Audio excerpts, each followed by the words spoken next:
Good afternoon. I just bought this Ginour electric spray gun from Amazon. I paid $42 for it. I thought that was a really good price for what I'm getting.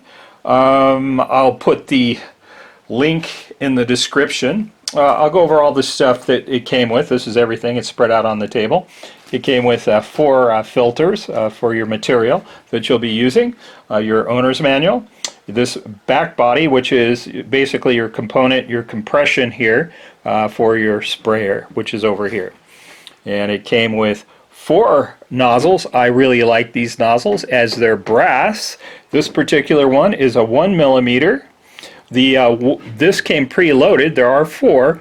This is the 1.8mm here, to get them out. It's a very simple process. You pull this out and replace it.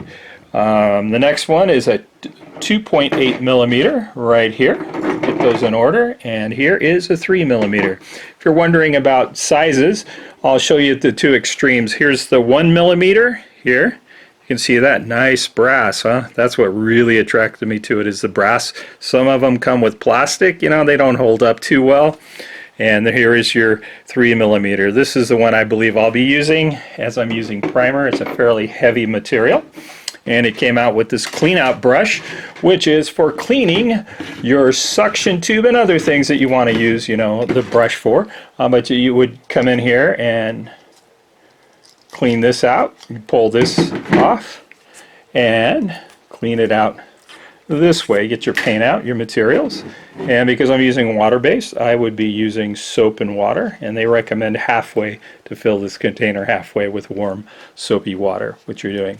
And since I have this out, your suction cup here is, you can see the arm. As you're painting, what's going to be really, really important is, are you going to be painting upward? If so, make sure you keep this turn here. You don't just put it in, and when you spray your materials, you'll get everything down at the bottom to come out, so you'll get most of your material back out. If you're going to be spraying downward, once again, you would turn this forward so that the suction tube is down here. That's a really good tip. Other features here on here is your volume control, your adjuster. I'll get this close to the camera so you can see it. It's not painted. There's your plus, and here's your minus. You'll get less volume or flow of material. I believe because I'm using primer, I'll be up towards the high end, or the plus on here. So that's there as well. We're located right there on your trigger. Okay, so I get that back on. And here's your clean out needle. You can use it for cleaning little parts here and wherever you feel that you've got, material that's caught. Let me get that back in that hole. Wow, it's a really small hole. There we go. Got it. All right, what else to say? Well, how do you assemble this guy? Well, let's go ahead and assemble it. It's an easy snap on. Get this guy back on. And so here's basically your power pump, your power here, and you just simply snap it together like that.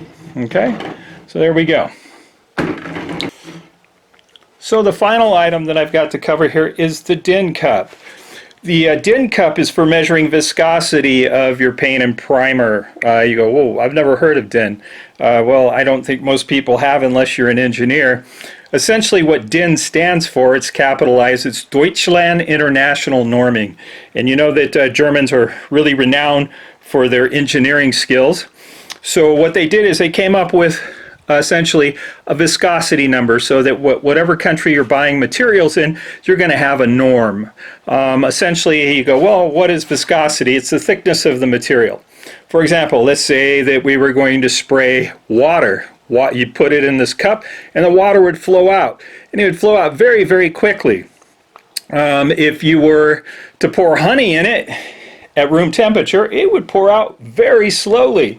Now if you cooled the honey down with viscosity, to let you know about this, it is going to come out even slower. So when you're checking for viscosity, you're shooting at 70 degrees. I would say that if your paint's at 70 degrees, you'd get an accurate reading on your viscosity. So let me go over here to the book, to the manual, and show you what they've got set up on viscosity. I like this little table. So it says here, here's a quick check, really recommendations, is if you're shooting with primer, which I am, use the 3mm nozzle, not the one. This is going to be for stain, enamel, and varnish. They're saying it's at 30 DINs, D-I-N-S, and that's going to be 30 seconds that it would take for that to pour through here. Whereas viscosity primer, wall paint, you're going to be using a 3mm because they're expecting it to be 60 to 70 DIN. So it's going to take 60 to 70 seconds for that paint to pour through here once you fill it up. And I'll do a test on that a little bit later. Let me cover the last feature of this. So we're going to now look at the features that every painter is concerned about. I'm going to be using this to paint an arbor that I've been restoring. I built it 20 years ago and did some reworking on it, and I'm going to be spraying it. So I know that definitely all these patterns are going to come into play for me. So you've got your pattern here. You can see it's set up. And this is going to be your wide fan for going up and down, vertically. And here we'll set it for the concentrated circle. And I know I'll be using that. I got some really irregular spots I know I'm going to have to, do some quick shots on to get that paint back up in there. And so now we've got it adjusted for the concentrated circle. We're doing some, precision shots.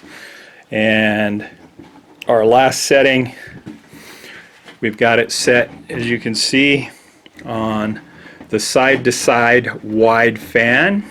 And so there we go.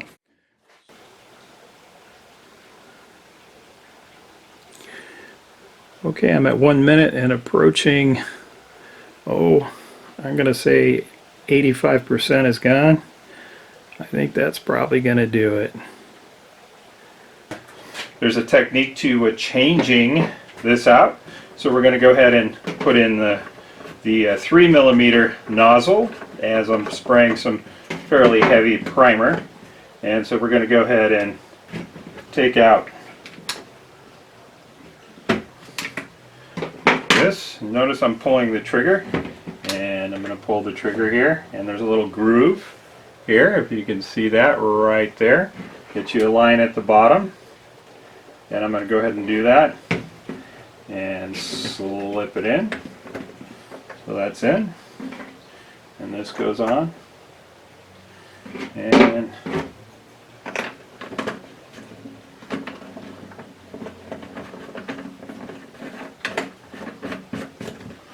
voila, we are in business. We're ready to paint. And here we go. I didn't mention the amperage. This is a 2 amp, common plug here, auxiliary plug. After 30 minutes of using the Ginour, I noticed it was producing a fine spray that didn't run. Wanting to go quicker, I used my 2400 PSI sprayer that I've owned for years. It is great for covering larger jobs and covering longer distances. But with its higher material output, you have to keep a brush handy for runs. The Ginour sprayed an excellently fine coat, which made me conclude it is a thumbs up for smaller jobs. I will be keeping my Ginour for those finer and smaller painting jobs, let's say around 100 square feet.